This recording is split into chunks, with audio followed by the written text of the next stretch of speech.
Heidi by Johanna Spyri. Chapter 17. A Compensation. The next morning the doctor climbed up from Dorfli with Peter and the goats. The kindly gentleman tried now and then to enter into conversation with the boy, but his attempts failed, for he could hardly get a word out of Peter in answer to his questions. Peter was not easily persuaded to talk. So the party silently made their way up to the hut, where they found Heidi awaiting them with her 2 goats, all 3 as fresh and lively as the morning sun among the mountains. "Are you coming today?" said Peter, repeating the words with which he daily greeted her, either in question or in summons. "Of course I am, if the doctor is coming too," replied Heidi. Peter cast a sidelong glance at the doctor. The grandfather now came out with the dinner bag, and after bidding good day to the doctor, he went up to Peter and slung it over his neck. It was heavier than usual, for Uncle had added some meat today, as he thought the doctor might like to have his lunch out and eat it when the children did. Peter gave a grin, for he felt sure there was something more than ordinary in it. And so the ascent began. The goats, as usual, came thronging around Heidi, each trying to be nearest her, until at last she stood still and said, "Now you must go on in front and behave properly, and not keep on turning back and pushing and poking me, for I want to talk to the doctor." And she gave Schneehupli a little pat on the back, and told her to be good and obedient. By degrees she managed to make her way out from among them and joined the doctor, who took her by the hand. He had no difficulty now in conversing with his companion, for Heidi had a great deal to say about the goats and their peculiarities, and about the flowers and the rocks and the birds, and so they clambered on and reached their resting place before they were aware. Peter had sent a good many unfriendly glances towards the doctor on the way up, which might have quite alarmed the latter if he had happened to notice them, which, fortunately, he did not. Heidi now led her friend to her favorite spot where she was accustomed to sit and enjoy the beauty around her.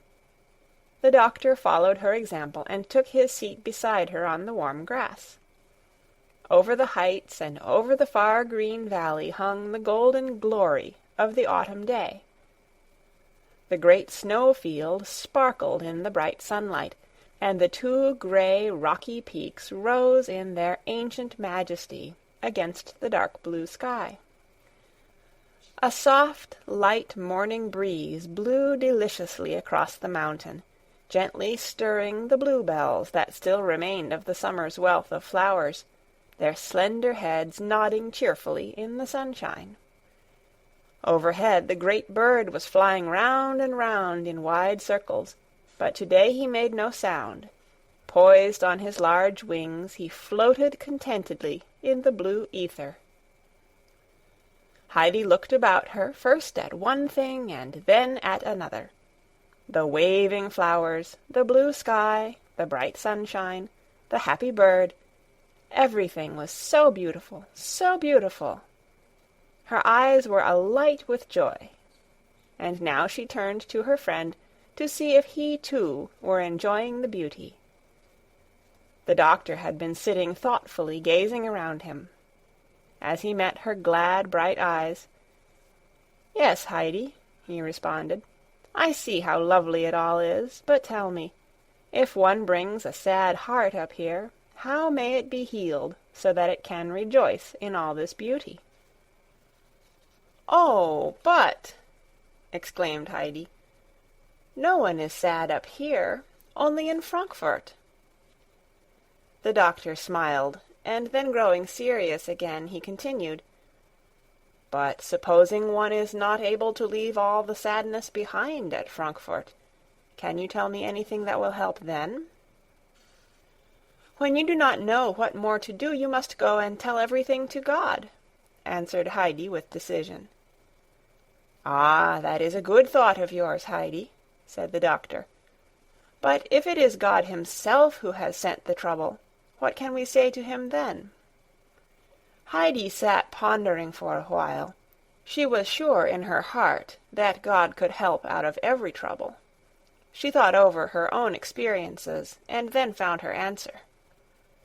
"Then you must wait," she said, "and keep on saying to yourself, 'God certainly knows of some happiness for us which he is going to bring out of the trouble, only we must have patience and not run away.' And then all at once something happens, and we see clearly ourselves that God has had some good thought in his mind all along, but because we cannot see things beforehand, and only know how dreadfully miserable we are, we think it is always going to be so." "That is a beautiful faith, child, and be sure you hold it fast," replied the doctor. Then he sat on a while in silence, looking at the great overshadowing mountains and the green sunlit valley below, before he spoke again. "Can you understand, Heidi, that a man may sit here with such a shadow over his eyes that he cannot feel and enjoy the beauty around him, while the heart grows doubly sad, knowing how beautiful it could be? Can you understand that?" A pain shot through the child's young, happy heart. The shadow over the eyes brought to her remembrance the grandmother, who would never again be able to see the sunlight and the beauty up here. This was Heidi's great sorrow, which reawoke each time she thought about the darkness. She did not speak for a few minutes, for her happiness was interrupted by this sudden pang. Then, in a grave voice, she said, "Yes, I can understand it, and I know this, that then one must say one of grandmother's hymns, which bring the light back a little, and often make it so bright for her that she is quite happy again. Grandmother herself told me this." "Which hymns are they, Heidi?" asked the doctor.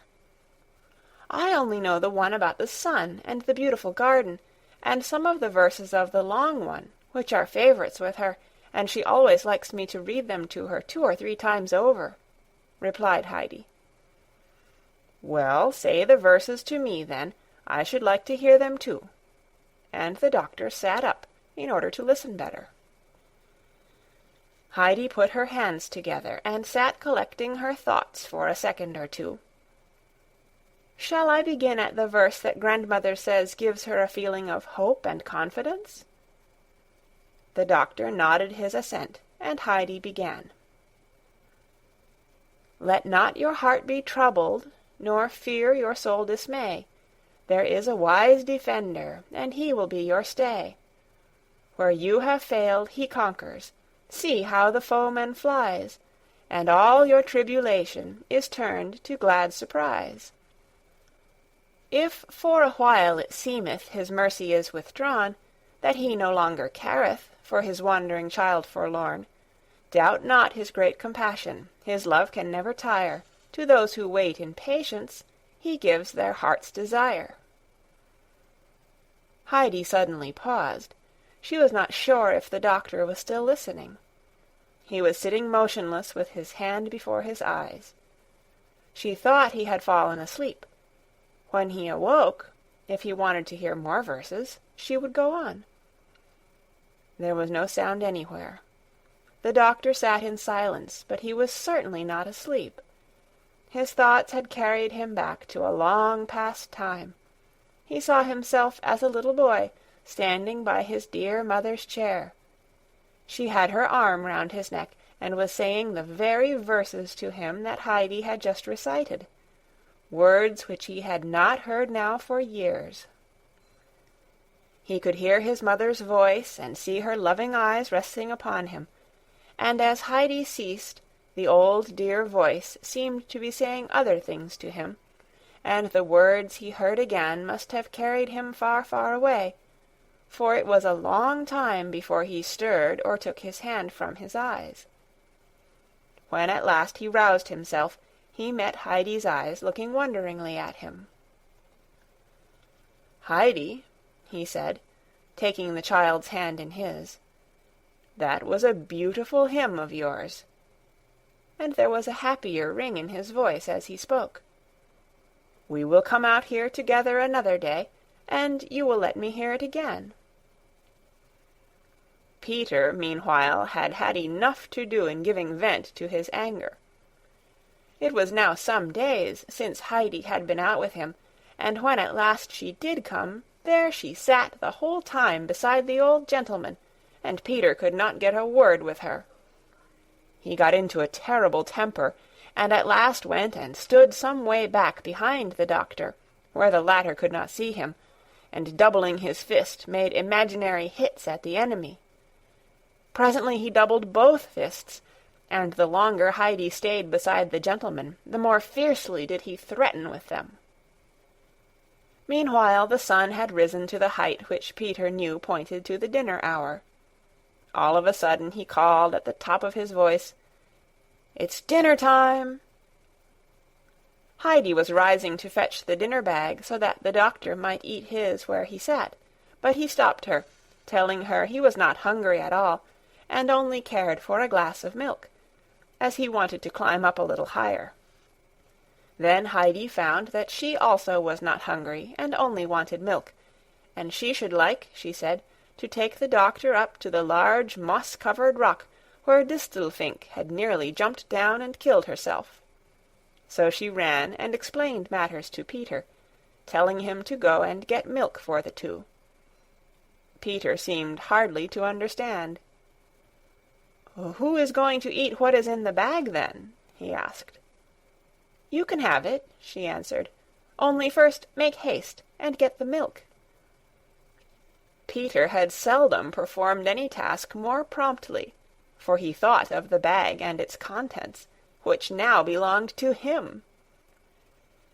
As soon as the other two were sitting quietly drinking their milk, he opened it, and quite trembled for joy at the sight of the meat, and he was just putting his hand in to draw it out when something seemed to hold him back.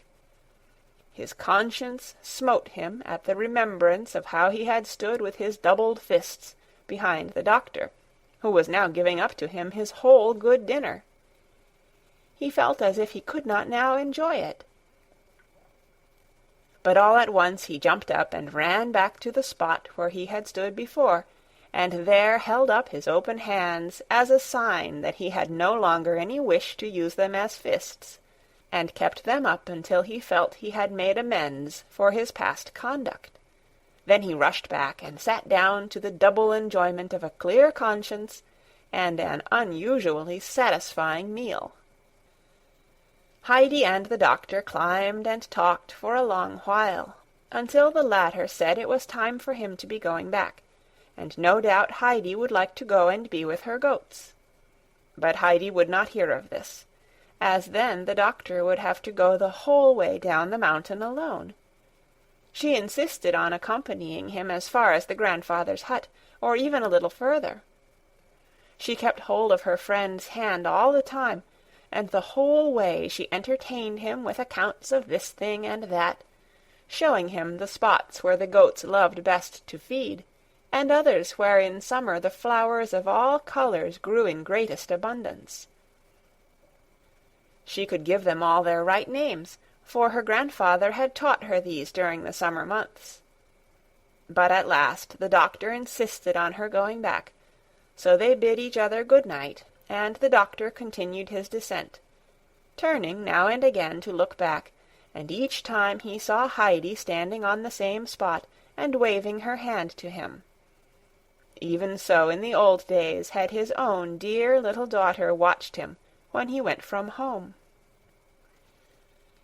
It was a bright, sunny autumn month. The doctor came up to the hut every morning, and thence made excursions over the mountain. Alm Uncle accompanied him on some of his higher ascents, when they climbed up to the ancient storm-beaten fir trees, and often disturbed the great bird which rose startled from its nest, with the whirl of wings and croakings very near their heads. The doctor found great pleasure in his companion's conversation, and was astonished at his knowledge of the plants that grew on the mountain. He knew the uses of them all, from the aromatic fir trees and the dark pines with their scented needles, to the curly moss that sprang up everywhere about the roots of the trees, and also the smallest plant and tiniest flower. He was as well versed also in the ways of the animals, great and small, and had many amusing anecdotes to tell of these dwellers in caves and holes and in the tops of the fir trees.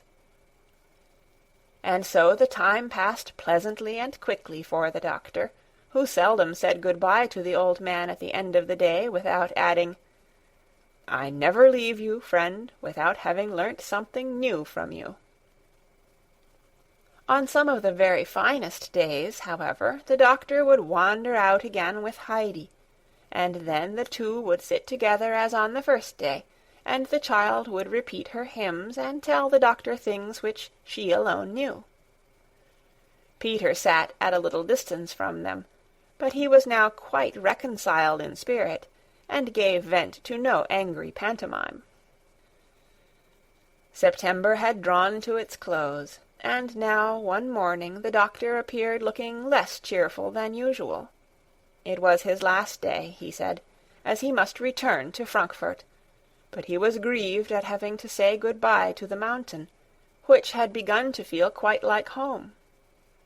Uncle, on his side, greatly regretted the departure of his guest, and Heidi had been now accustomed for so long to see her good friend every day that she could hardly believe the time had suddenly come to separate. She looked up at him in doubt, taken by surprise, but there was no help. He must go. So he bid farewell to the old man, and asked that Heidi might go with him part of the return way, and Heidi took his hand and went down the mountain with him, still unable to grasp the idea that he was going for good. After some distance the doctor stood still, and passing his hand over the child's curly head, said, "Now, Heidi, you must go back, and I must say good-bye.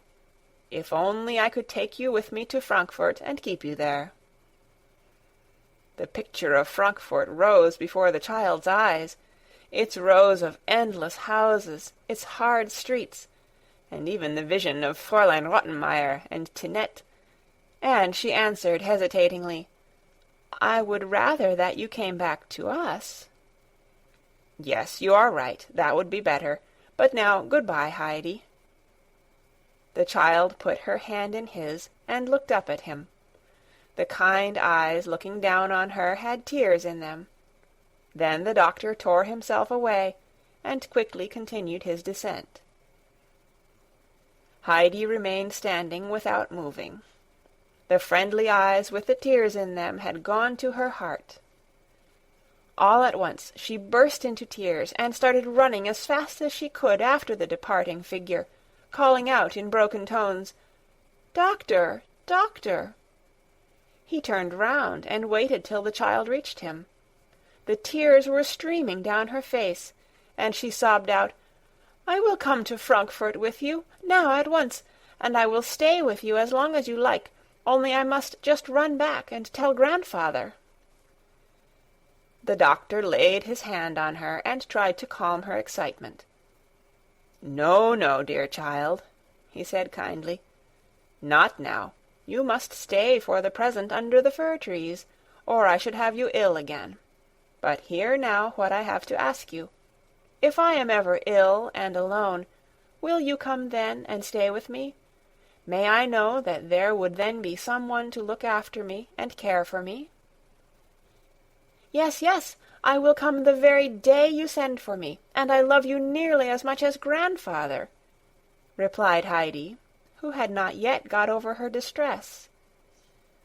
And so the doctor again bid her good-bye and started on his way, while Heidi remained looking after him and waving her hand as long as a speck of him could be seen. As the doctor turned for the last time and looked back at the waving Heidi and the sunny mountain, he said to himself, "It is good to be up there, good for body and soul, and a man might learn how to be happy once more. End of Chapter 17. Read by Kara Schallenberg on April 24th, 2006, in Oceanside, California.